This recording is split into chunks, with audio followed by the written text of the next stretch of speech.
श्री राधे राधे।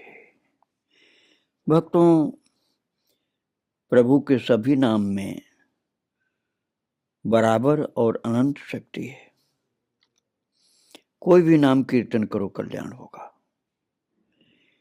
किंतु कुछ नाम लोगों को पता नहीं होते हैं, तो इसलिए उस नाम को वो कीर्तन नहीं करते हैं और कई लोग विरोध भी करते हैं। किंतु जो जानते हैं वो तो आनंद के साथ कीर्तन करते हैं। गौरांग महाप्रभु का नाम उनके सम्मुख अभी तक कोई कीर्तन नहीं करता था, और जब उनके प्रिय भक्त श्रीवास और उनके कुछ साथियों ने कीर्तन करना चाहा तो महाप्रभु ने रोका कि नहीं नहीं, ये मेरा नाम कीर्तन नहीं करोगे, कृष्ण नाम कीर्तन करो। किंतु उसी समय बहुत सारी जनता चारों तरफ से अपने आप बिन बुलाए आ गई और वो लोग प्रभु गौरांग महाप्रभु का नाम बोल करके जय श्री कृष्ण चैतन्य कहकर गौर कीर्तन आरंभ किया। कोई बोला जय सचल जगन्नाथ, कोई बोला जय सन्यासी रूपधारी श्री कृष्ण। ये सभी गौड़वासी हैं, रथ के उपलक्ष्य में नीला चलाए हैं एवं प्रभु के दर्शन की लालसा में उनके आवास पर आकर उनका नाम कीर्तन कर रहे हैं। तो श्रीवास ने कहा, प्रभु हम सब तुम्हारे दास हैं, तुम जो कहोगे हम सबको करना ही होगा, परंतु अब इतनी सारी जनता, इनको तो मैं नहीं जानता हूं ये कौन है, इन सबका मुख हम कैसे बंद करेंगे, और ये तो हमारे बुलाए बिना ही आकर के आपके नाम का कीर्तन कर रहे हैं। तो प्रभु ने गंभीर भाव से कहा, पंडित तुम कृष्ण की कृपा पात्र हो, तुम्हारी शक्ति की सीमा नहीं, तुम अपनी शक्ति बल से इन सभी को ला करके मुझे निरुत्तर कर रहे हो। श्रीवास ने कहा, तुम कक्ष में छिपते हो, बाहर प्रकाशमान होते हो, ये तुम्हारी कौन सी रीति है प्रभु? ये समस्त लोग जो तुमको श्री कृष्ण कहकर तुम्हारी पूजा कर रहे हैं, संभवतः इन लोगों ने तुम्हें कभी देखा भी नहीं। ये लोग क्यों कह रहे हैं कि तुम भगवान हो? तुम कुछ भी कहो, किंतु हमने इन्हें कुछ नहीं सिखाया।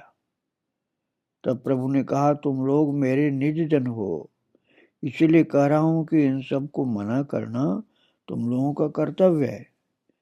श्रीवास कई बार मन का भाव संकेत द्वारा व्यक्त करते थे। प्रभु की बात सुनकर उसके उत्तर में उन्होंने अपने दाहिने हाथ को ऊपर कर मानो मुट्ठी में कुछ लेकर नीचे कर लिया। प्रभु ने कहा, पंडित मैं तुम्हारा संकेत ठीक से नहीं समझ पाया।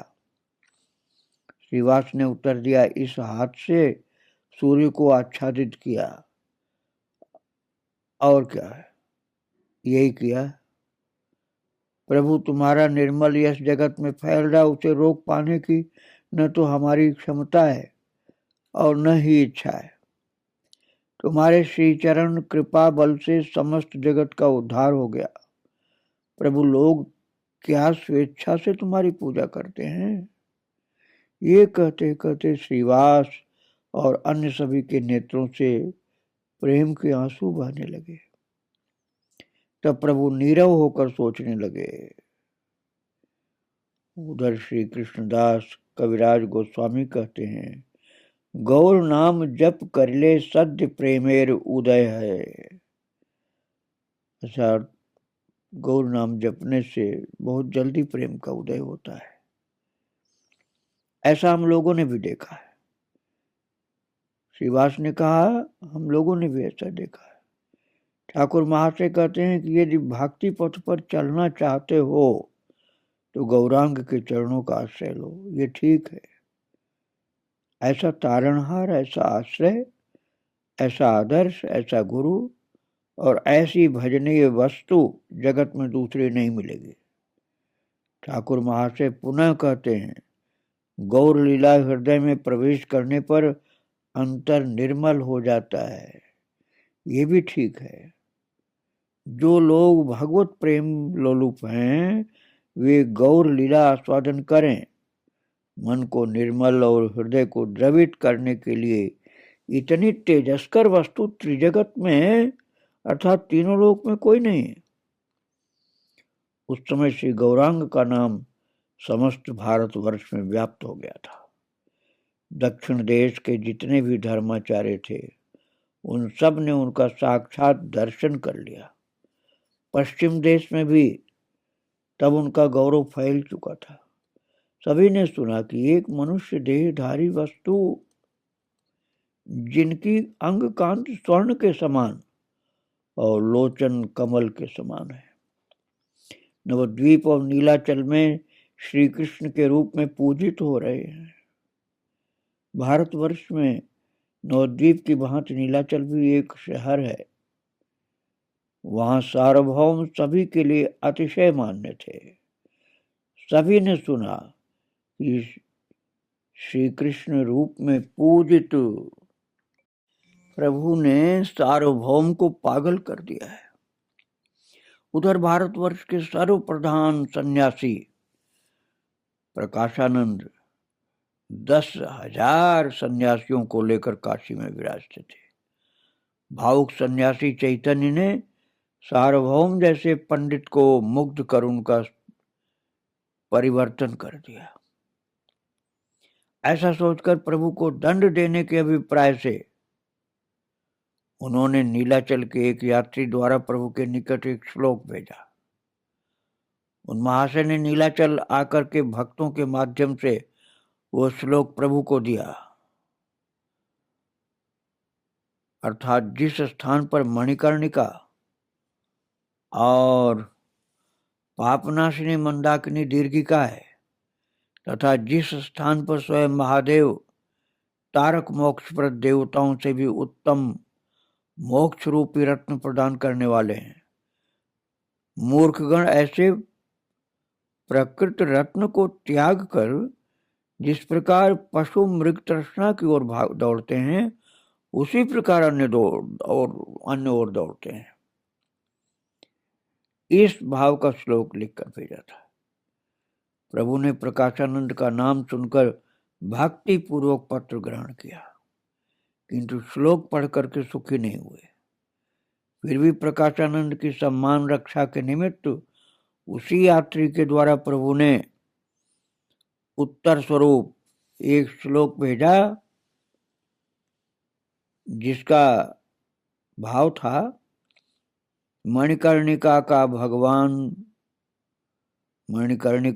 भगवान का जो स्वेद जल है और भागीरथी उनका चरण वारी है। काशीपति स्वयं विश्वनाथ उस गंगा को मस्तक पर धारण कर भगवान का भजन करते हैं, इसलिए काशी का नाम निस्तार तारक है। अतएव हे सखे, उन्हीं श्री कृष्ण के मोक्षप्रद चरण कमलों का भजन करो, जिनके चरण कमलों का जल शिव जी सिर पर धारण करते हैं गंगा के रूप में। प्रकाशानंद इस श्लोक को पढ़ते ही क्रोधित हो गए। प्रभु जगन्नाथ प्रसाद की उपेक्षा नहीं करते।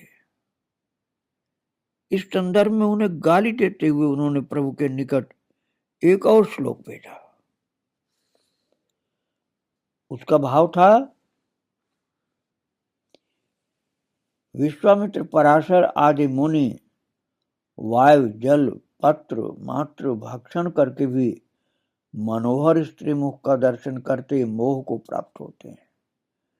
जो मनुष्य दही घी दुग्ध युक्त चावल का भक्षण करते हैं, यदि वे इंद्रिय निग्रह कर सकते हैं तो चिड़िया भी समुद्र लांघ सकती है। ऐसा प्रकाशानंद ने लिखकर भेजा था भक्तों। और इस श्लोक को देखकर प्रभु ने कहा, इसके उत्तर का प्रयोजन नहीं है। प्रभु ने कोई उत्तर नहीं दिया, किंतु भक्त लोग नहीं माने। उन्होंने प्रभु से छिपाकर इस श्लोक का उत्तर भेज दिया, जिसका भाव था, बलवान सिंह हाथी सुअर आदि का मांस भक्षण करके भी वर्ष में एक बार मात्र क्रीड़ा करता है, जबकि कबूतर सामान्य वस्तु का कण मात्र खाकर भी रोज क्रीड़ा करता है। इसका क्या कारण है बताओ। जिस प्रकार काशी में प्रकाशानंद वेद के पंडित हैं, उसी प्रकार पूर्वांचल में सार्वभौम वेद और न्याय के। सार्वभौम प्रकाशानंद का गाली भरा पत्र देख करके नितांत क्रोधित हुए। उन्होंने प्रभु से अनुमति चाही कि वे वाराणसी जाकर प्रकाशानंद को निरस्त कर भक्ति धर्म प्रचार करेंगे। प्रभु ने हंसकर कहा, भट्टाचार्य, वह अति कठोर स्थान है, वहां मत जाना, वहां तुम कुछ नहीं कर पाओगे। किंतु सार्वभौम श्री गौरांग के निकट लघु हुए हैं, प्रकाशानंद के आगे क्यों होंगे? विशेषतः इस समय वे प्रेम से उत्प्रोत हैं।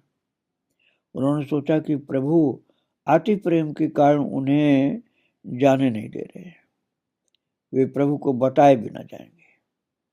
किंतु प्रभु को छोड़कर भी नहीं जा सकते, क्योंकि उनके मन में यह गौरव है कि वे प्रभु का ध्यान रखते हैं। तब उन्होंने सोचा कि भक्तगण नीलाचल आकर 4 मास रुकेंगे, प्रभु को उनके हाथ से सौंप करके निश्चिंत हो तब जाएंगे। भक्तगण आ रहे हैं ये सुन करके वे छिपकर गौड़ के रास्ते वाराणसी चल दिए। और भक्तों, आप याद रखिए कि पैदल ही चलना पड़ता था। रास्ते में अद्वैत आदि भक्तों से मिलन हुआ। वे लोग उन्हें देखकर अवाक रह गए, इसलिए कि महाप्रभु को छोड़कर कहाँ जा रहे हैं। हरिदास पिछली बार नीलाचल से श्री अद्वैत के साथ शांतिपुर चले गए थे, वे भी भक्तों के साथ नीलाचल आ रहे थे। सार्वभौम ने श्री अद्वैत आदि को नमस्कार कर हरिदास को श्लोक पढ़ करके नमस्कार किया। हरिदास लज्जा और भय के कारण भाग छूटे। सार्वभौम क्या थे और क्या हो गए, एक बार सोचिए। कहाँ तो बहुत बड़े ज्ञानी माने जाते थे, अब प्रभु के चरणों के दास हो गए। इसलिए वे श्री गौरांग के धर्म का प्रचार करने के लिए काशी जा रहे हैं। सार्वभौम ने ये भी कहा कि वे प्रभु को बताए बिना जा रहे हैं। जितने असुर थे उनमें से कुछ का नाश बलराम ने किया। जिनका नाश बलराम की शक्ति के बाहर था, उनका स्वयं श्री कृष्ण ने नाश किया। प्रकाशानंद के समान महाअसुर का वध सार्वभौम के लिए असंभव है, वो स्वयं ठाकुर ही कर सकते हैं। इसलिए श्री गौरांग ने सार्वभौम को वाराणसी जाने के लिए मना किया। सार्वभौम भी वाराणसी जाकर कुछ नहीं कर पाए।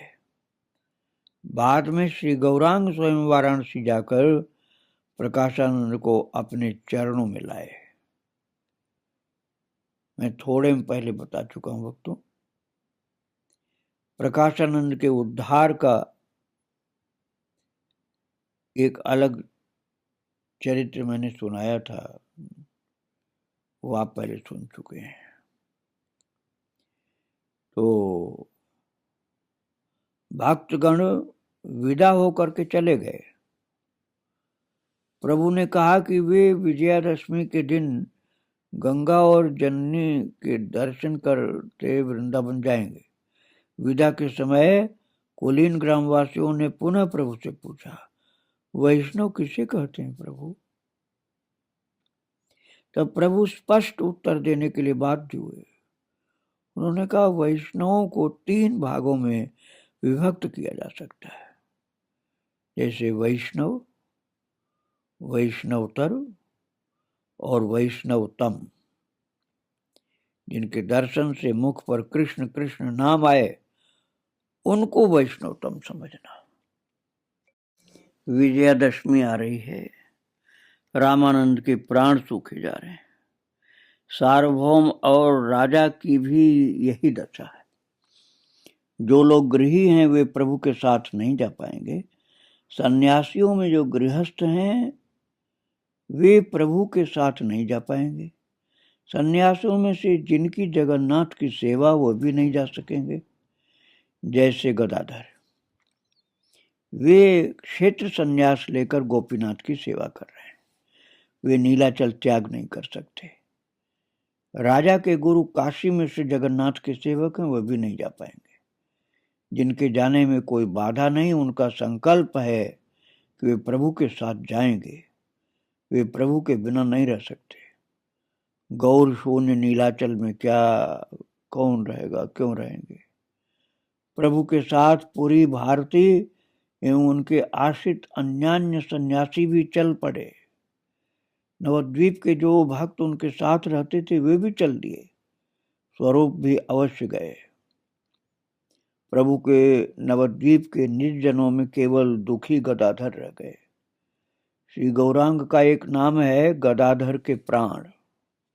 उन्हीं गदाधर को गौर शून्य नीलाचल में अकेले रहना होगा। अवश्य ही प्रभु के साथ जाने के लिए उन्होंने बहुत अनुनय विनय किया, किंतु प्रभु धर्म संस्थापना के लिए आए हैं। गदाधर क्षेत्र सन्यासी हैं, उनका क्षेत्र त्याग करना निषेध है, इसलिए प्रभु उनको क्यों जाने देंगे।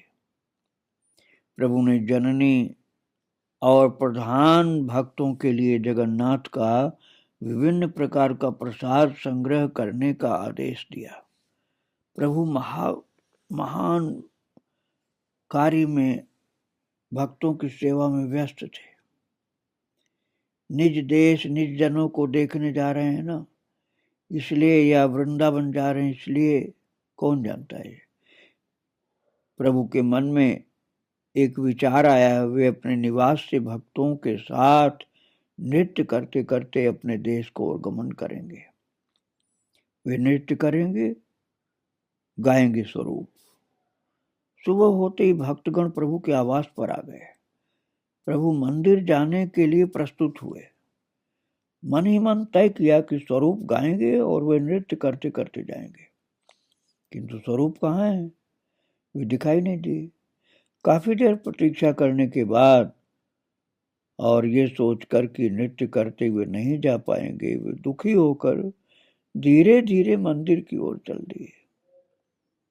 सिंह द्वार पर भी स्वरूप की प्रतीक्षा कर सोच रहे हैं, रास्ते में तो नृत्य नहीं कर पाया, यदि स्वरूप आ जाएं तो सिंह द्वार से ठाकुर के सम्मुख तक नृत्य करते करते जाऊंगा।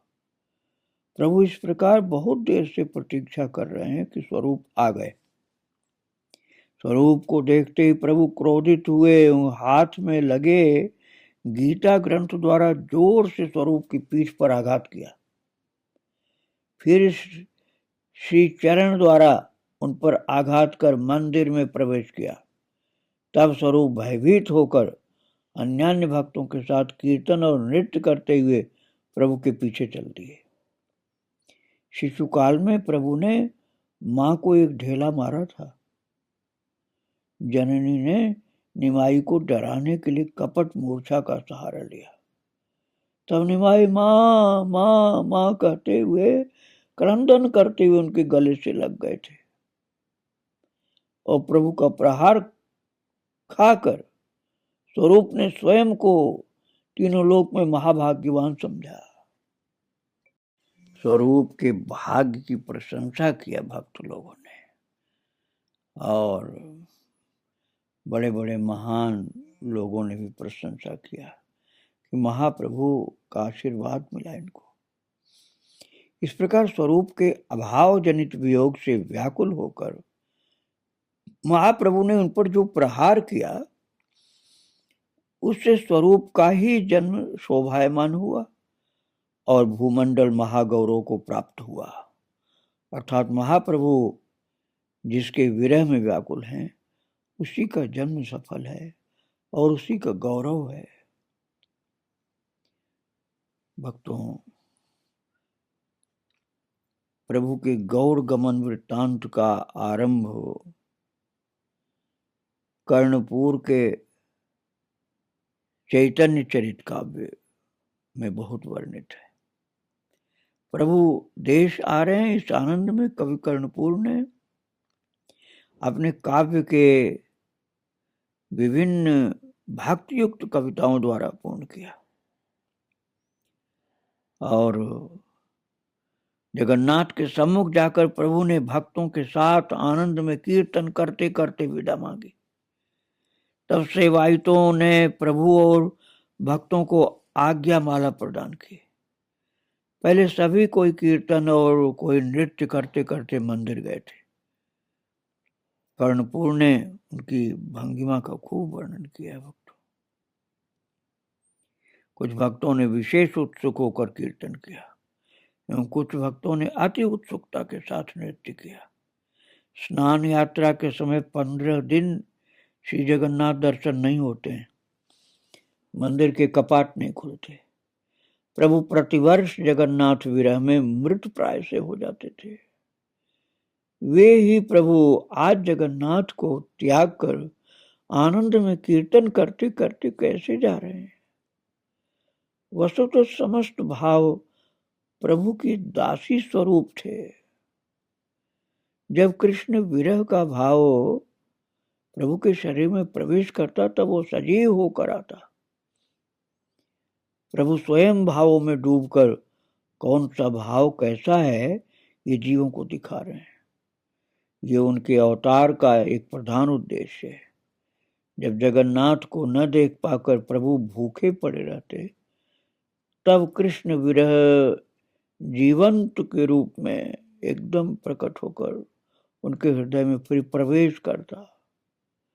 इस समय प्रभु ने अपने हृदय पद्मासन पर श्री नीलाचंद्र के स्थान पर श्री वृंदावन चंद्र को स्थापित किया। तो जगन्नाथ को भूल गए और वृंदावन कह करके नृत्य करते हुए चले। अब प्रभु श्री वृंदावन धाम को ही याद करते हुए चल दिए जगन्नाथपुरी से। और जब नीलाचल त्याग करके चले तब वहां हाहाकार मच गया। नीलाचल वासी प्रभु के साथ चल दिए। क्या स्त्री, क्या पुरुष, क्या वृद्ध, क्या बालक, सभी चित्कार करते हुए, रोदन करते हुए प्रभु के साथ चल दिए। इसी रोदन के बीच हजार हजार लोग हरि बोल ऐसा कह करके चीत्कार करने लगे। काशी मिश्र, गदाधर आदि भक्तों को प्रभु ने अपने साथ आने को मना किया। काशी मिश्र प्रभु की आज्ञा का उल्लंघन नहीं कर सके, किंतु गदाधर ने इस आज्ञा का पालन नहीं किया। अन्य सभी को प्रभु अति मधुर और कातर स्वर में बार बार मना करने लगे, किंतु किसी ने नहीं सुनी। वे सभी प्रभु के पीछे पीछे चलने लगे। उन सभी के मन का भाव यही है कि प्रभु जहां भी जाएंगे वे घर और निज जनों का त्याग करके उन्हीं के साथ जाएंगे। भगवान का सर्व प्रधान नाम है कृष्ण, अर्थात जीव का चित्ताकर्षक। श्री गौरांग जीवों का चित्त आकर्षित करते थे, इसीलिए जीव उनको भगवान मानकर पूजा करते हैं। अब आप सोचिए भक्तों, कितना प्रेम था जनता को कि जो अखंड पुरी वास कर रहे थे, जगन्नाथपुरी वास कर रहे थे, नीलाचल वास कर रहे थे, वे लोग भी नीलाचल छोड़ छोड़ करके महाप्रभु के पीछे पागल की तरह से भाग रहे हैं। और महाप्रभु वृंदावन जाने को तैयार, तो वो भी सब वृंदावन आने को तैयार है। तो शरीर से तो अभी जगन्नाथपुरी में है, लेकिन महाप्रभु के पीछे भाग रहे हैं, दौड़ रहे हैं, इसलिए कि हमको भी वृंदावन आना है। वृंदावन में आने वाले महाप्रभु जो जगन्नाथपुरी से चल रहे हैं और उनके भक्तगण, उन सबको हम वृंदावन वासी मन से स्वागत कर रहे हैं, उनको प्रणाम कर रहे हैं। आइए हम लोग मन से तैयार हों उनके आगमन का दर्शन करते, उनका स्वागत करने के लिए। बारंबार प्रणाम है महाप्रभु को, उनके भक्तों को। जय जय श्री राधे श्याम, जय जय श्री सीताराम। गौरांग महाप्रभु की जय। आगे की चर्चा कल की जाएगी भक्तों। श्री राधे राधे, जय श्री राधे।